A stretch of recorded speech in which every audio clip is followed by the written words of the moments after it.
Hi, I'm Melanie Fales, Executive Director of the Boise Art Museum. Thank you for joining us for this educational talk related to the exhibition at BAM, The World Stage: Contemporary Art from the Collections of Jordan D. Schnitzer and his Family Foundation. This exhibition, organized by the Nevada Museum of Art in Reno, opened at the Boise Art Museum on March 6th and is on display through July 11th, 2021. Its presentation at BAM was made possible thanks to the sponsorship of Bev and George Herod. This series of virtual talks is supported in part by a grant from the Idaho Humanities Council, a state-based program of the National Endowment for the Humanities. Following this video, please help BAM continue to present programs like this in the future by completing a short evaluation at boiseartmuseum.org/talks. In this virtual talk, we'll explore the role of art collectors in our culture, especially the relationships between private collectors of art and museums. My guests for this talk are Joanne Northrup, the Curatorial Director and Curator of Contemporary Art at the Nevada Museum of Art, and Jordan Schnitzer, a lifelong collector of artwork by today's most important contemporary artists. The presenters' full bios are on our website for you to read more about them. Artists, art collectors, art museums, private galleries, and individual viewers, visitors, and donors all have important roles to play in supporting art in our society, which has been a fundamental part of human existence throughout time. I'm thrilled to talk with art collector Jordan Schnitzer and museum professional Joanne Northrup to further explore the relationship between art collectors and art museums. Welcome to both of you. Thank you for being here. Jordan, please tell us about your path as an art collector and the ways your collection has evolved. As many of you know, I grew up in Portland where I still live. And when I went to first grade at Ainsworth Grade School, my mother enrolled in the Portland Art Museum Art School, now known as Pacific Northwest College of Art. That began this magical journey. She started bringing home pastels and canvases and paint and took over my little shop in the basement. And several years later, much to our family's eternal benefit, the teachers there, who were the main artists in Portland, convinced her to open the Fountain Gallery of Art, the first gallery in Portland handling contemporary Northwest artists. And I always say that our artists in the Pacific Northwest are the best artists anywhere, and if I grew up in Boise, I'd say the local artists here are the best artists anywhere. It's always important for all of us to support our local artists. So for 25 years, my mother ran the Fountain Gallery of Art. And I was given a print when I was in the third grade, and I bought my first work when I was 14, a study by an artist named Louis Bunce. So from grade school on, art's been in my blood. And as I've suggested before, waking up without art around me would be like waking up without the sun or the air. It's that important to me. Please share an experience you had with an art museum that encouraged you to think differently and how that experience has impacted your collecting efforts. For me, visiting museums is a thrill. Each time I'm able to see works of artists that I may know, like friends on the wall saying hello, or be exposed to new artists that I never heard of because there's so many. None of us know all the artists. But what I do know is, whether it's conscious or unconscious, when I go to art museums, and the same is said for galleries or seeing art in public places, I know that I'm forever changed in some way. No different than if you wake up in Idaho and you see those gorgeous mountains with fresh snow on them. Those images just tend to help us see our world differently and appreciate how lucky we are to be alive and experiencing all that life affords us. Art in particular is, I think, critical to all of us. Why? I've suggested before that artists are always chroniclers of our time. No different than those editorial writers in the Wall Street Journal or New York Times. They're the ones that force us to deal with issues of our time. And this is true whether it's the artists that did images on the caves in France, in Egypt, China, Aztecs, our wonderful Native Americans that were here for thousands of years before us. These artists always reflect issues and themes of society. And all of us, I think, want to be the best we can be. We want to live the values that we believe we have. And yet it's often easy for us human beings, with all our failings, to somehow slip into making stereotypes and judgments and finding ourselves slipping away from the values that we feel are important. The artists grab us and shake us up and they say, hey, let's think about what you're thinking about, whether it's about a beautiful ocean scene or whether it's hard-hitting images like Hung Lu in this exhibition, showing those young Chinese women, the proletariats during Mao Zedong's time, whether it's Andy Warhol and the Reigning Queens. Think about what Warhol did there. He did a series of reigning queens, and what did he do? Of course, Queen Elizabeth, Queen Beatrice. But in addition to doing those traditional queens we would think of from Europe royalty, he picked an African queen from Swaziland, okay, whose history is just as rich as the Anglo-Saxon white queens of Europe. But think about when he did that, no one would have thought of that. The way he shook up the art world about talking about the equality of all of us. Brilliant. Each work in this exhibition has that same sort of impact. Okay? Vanessa German, a bright younger lady in her 40s, the image she has of that black image with all those things going on, how do you not look at that and be just consumed with what was she thinking? Where did all these ideas come from? How much fun it is to imagine the mind of the artist that's created these wonderful works for us to take our individual journeys on as we look at them and are swept away with their creativity. Tell us more about your philosophy and the importance of widely sharing your collection with the public.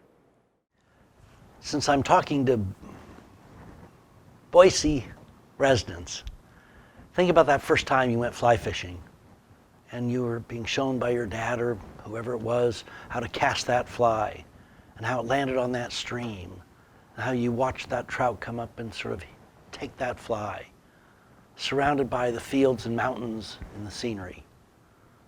When you experience joyful things like that, you want to share them with others. In my case, well, I love to fly fish, the sharing the art has become as important to me as my being fortunate to experience the art. I'm lucky, I live with art in my house, like hopefully all of you, but the joy of being able to be in a position where I'm able to buy the art and then loan it with no cost to the Boise Art Museum and the 140 other museums we've shared art with around the country, it just fills my heart with great joy. So thank you, Boise Art Museum, for taking this exhibition, and I look forward to not only seeing it, but hearing about the thousands of children, students, seniors, whoever, to get to experience the amazing work that's in this exhibition. How did this timely exhibition come about? This exhibition originated with a call by the director of the Nevada Museum of Art. I'd had a Warhol Warhol exhibition there some years ago, and it's a stunning museum in Reno, and they talked about wanting to do a new exhibition. I said, great, like I say to all the museum directors and curators. The view of myself and the 11 staff I have that work on the art program is we serve the museum directors and curators. So they came up to Portland and went through the 150 bound volumes we have of images of all the art, and they came up with this amazing selection. And when I looked at it, I thought, wow, brilliant. So it started there, and then we were fortunate to have an inquiry from the Boise Art Museum about it traveling there before it goes on to several other museums. Joanne, can you talk about your sources for artwork when you curate exhibitions and explain how the relationship works between art museums and private collectors?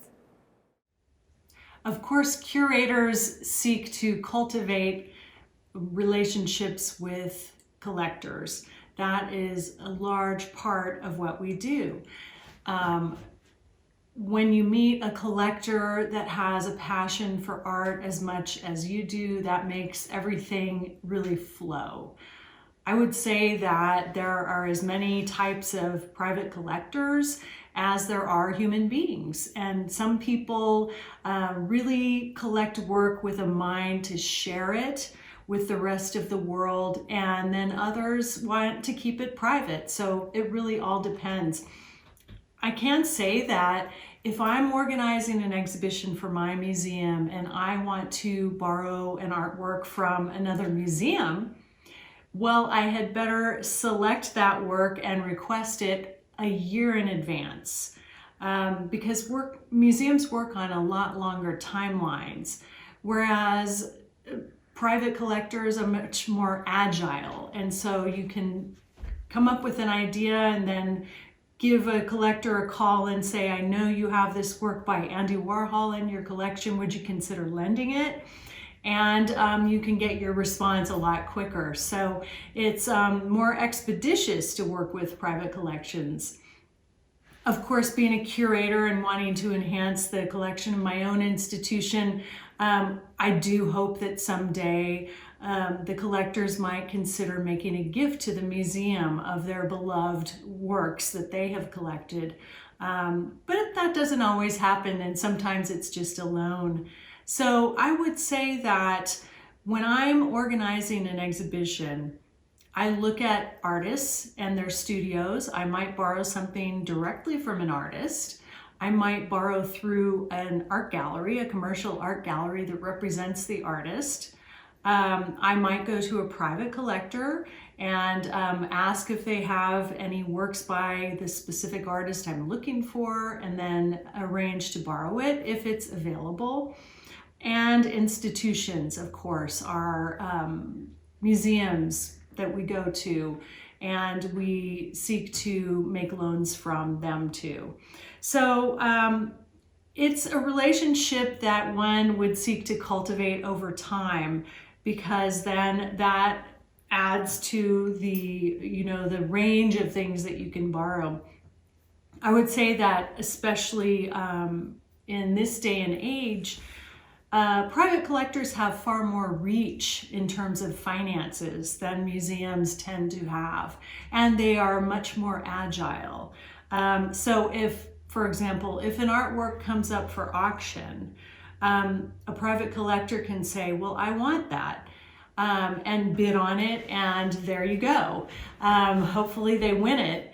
Whereas a museum, we work with collections committees and we present what we'd like to purchase to the committee, and there's a process. So it's a lot more, there's a lot more overlay of bureaucracy when you work for an institution versus a private collector.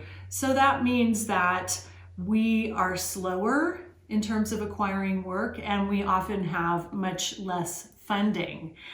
So we love the fact that there are these passionate collectors out there who acquire work that we couldn't touch, although we do in our dreams, and then we can request to borrow the work. So it really is, it's a give and take. It's a very functional relationship. The collectors benefit when museums show their work, giving it a stage, a public stage. And then the museums benefit through having access to these works that otherwise they might not be able to show. Joanne, artists make art about our times and have long surfaced societal realities.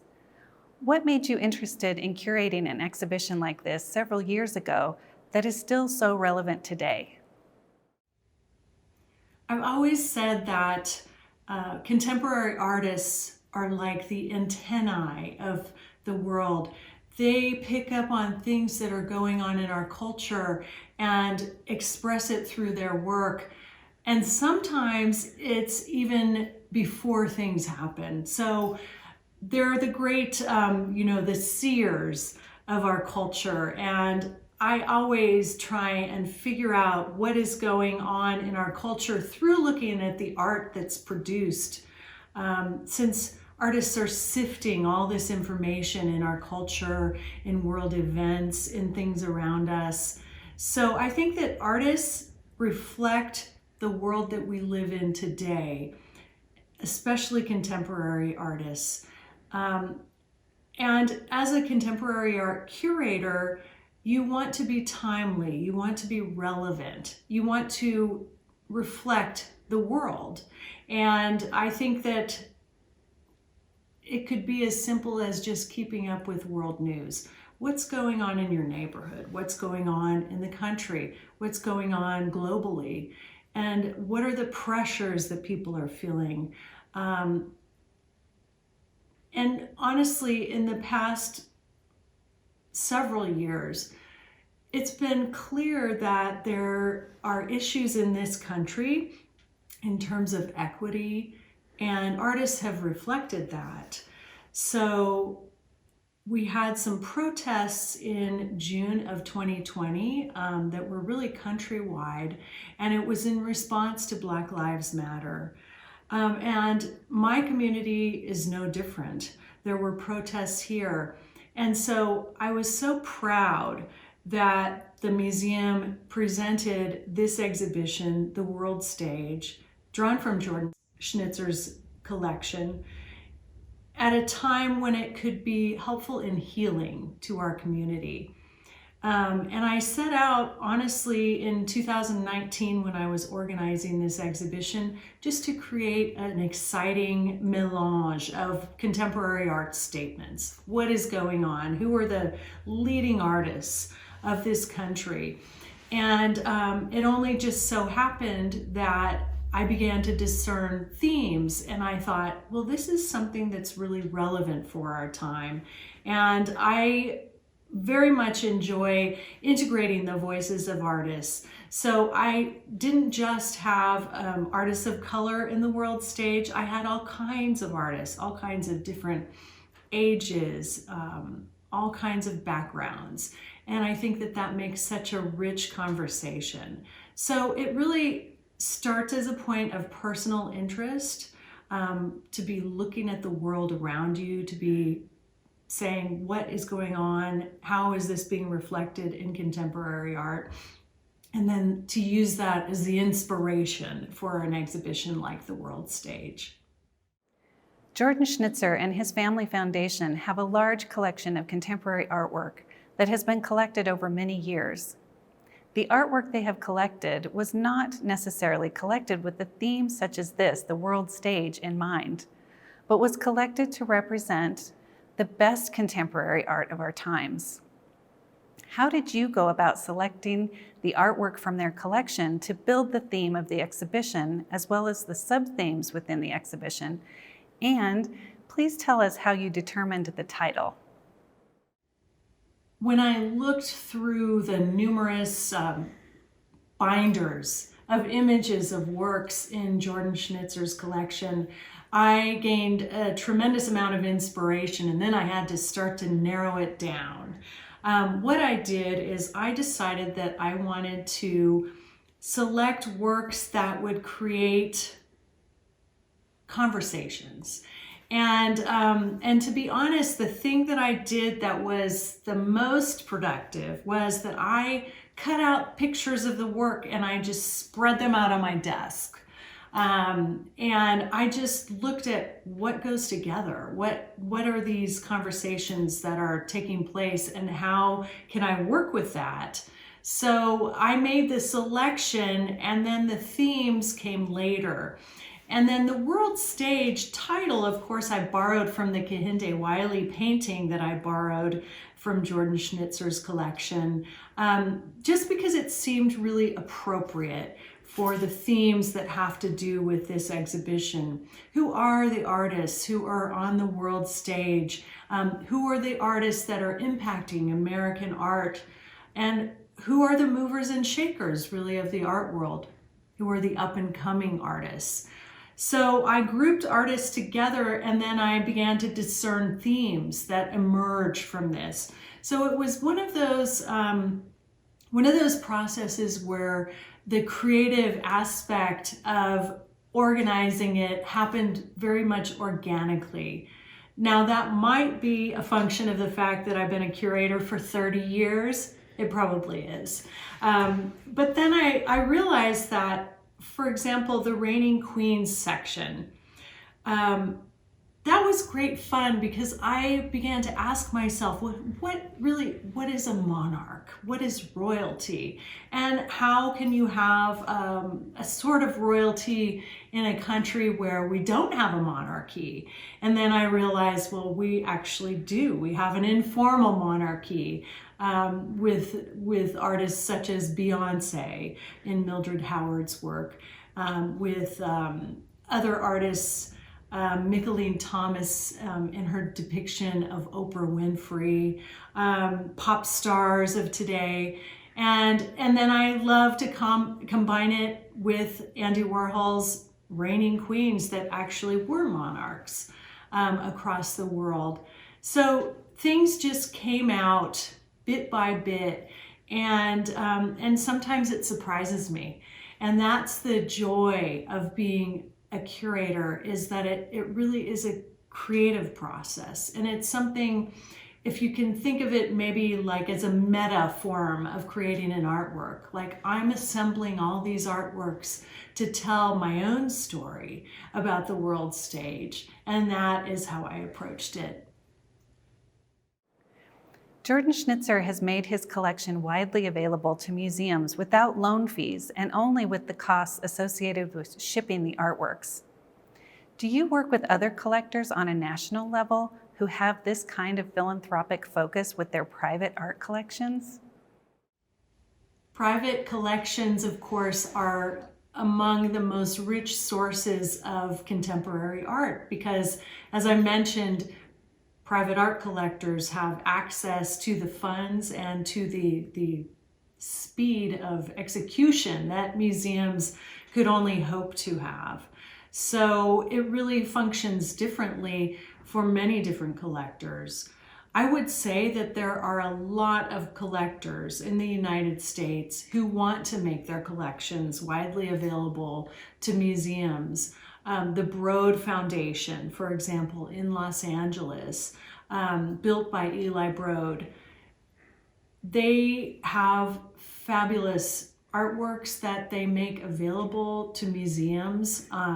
And honestly, at any given time, numerous works are out on loan. I remember borrowing some stunning pieces by the artist Damien Hirst from the Broad Foundation. And it's really great to work with them because they have professional staff managing this private collection. Of course, everyone knows that that Eli Broad opened his own private museum in Los Angeles, so that's where you find much of the collection today. But there's other works that are in storage that are available for loan. So that is a way of giving back to the community that has made these collectors so successful. It's a way of saying, I want to support the art world, and they may not be able to purchase a Damien Hirst artwork, but they can certainly borrow mine. So I think it really stems from an idea that we're Americans and we don't have the same systems that they do in other countries, for example, in Europe.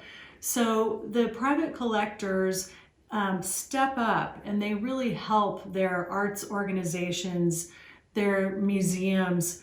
And especially I would say that Jordan Schnitzer has been instrumental in helping these smaller museums, in helping university and college galleries to assemble exhibitions of their choosing and borrow them for very little money.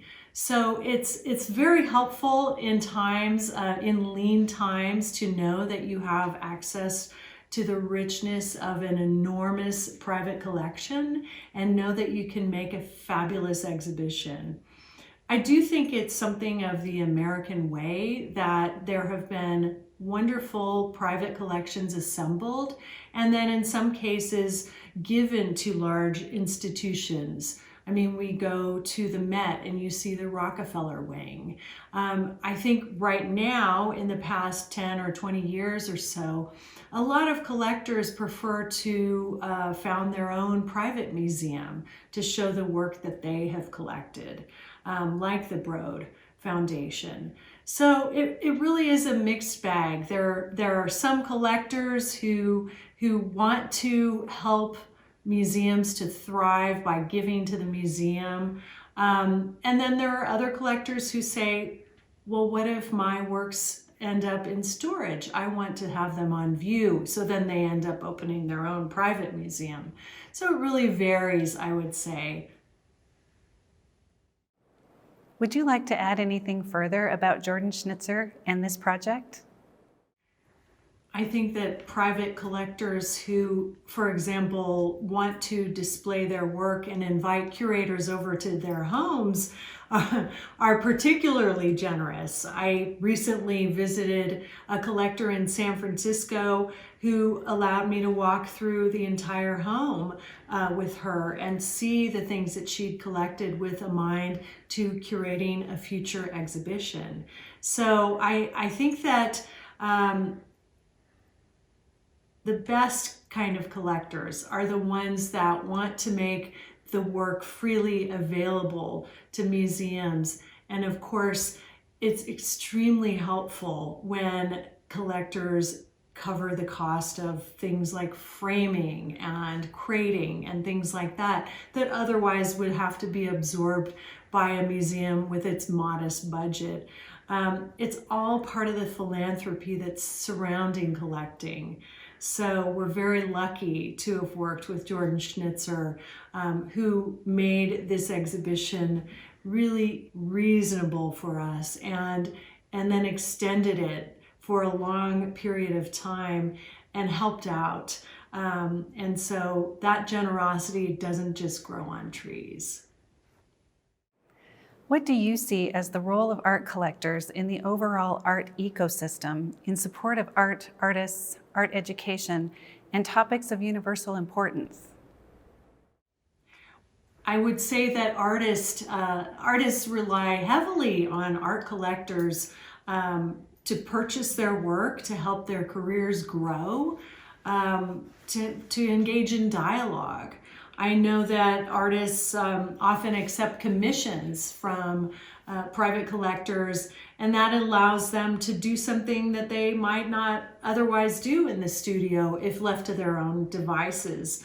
So I think that the artist, the curator, the collector, the institution, the gallery, this is all part of a complex ecosystem. Curators tend to go visit artists in their studios and go to art galleries and other museums. And this is sort of where ideas are born. And I would say in the art gallery system, the smaller galleries might feature the work of emerging artists. And then often the larger galleries notice that artist and how well they're doing and that their work is selling, and they might pluck them out and bring them to their gallery. So it all is sort of this give and take in the art world. And I would say private collectors can be very, very helpful in facilitating the production of new work, in helping to introduce sometimes curators to the work of artists that might not be on their wavelength. There are a lot of things that private collectors do that help the process, that aid the ecosystem of the art world. And I think too that when collectors really want to focus on scholarship, like supporting the production of a catalog or a book, that is tremendously helpful. Promoting artists through giving artist talks. Now that's something that some collectors will support because it all aids in sort of the promotion of the art.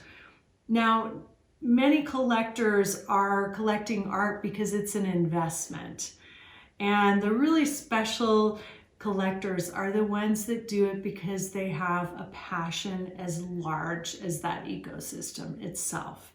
And that is something that we share, that curators and collectors see in a like-minded way, that we see the work of these fabulous artists and we want to support them and we want to promote their careers because we see that what they're making is so special. So it really is kind of this it is described best as an ecosystem, that we all support each other, we all need each other, and we all are in this together. We certainly are all in this together, and being able to collaborate with both of you for the benefit of our community has been a pleasure. Thank you, Jordan and Joanne. We are grateful to you for sharing this artwork and for creating such an incredibly beautiful and relevant exhibition. I'm grateful to you for sharing your time and expertise with us. Thank you to all of you for watching and supporting the Boise Art Museum. This series of virtual talks is supported in part by a grant from the Idaho Humanities Council, a state-based program of the National Endowment for the Humanities. Following this video, please help BAM continue to present programs like this in the future by completing a short evaluation at boiseartmuseum.org/talks.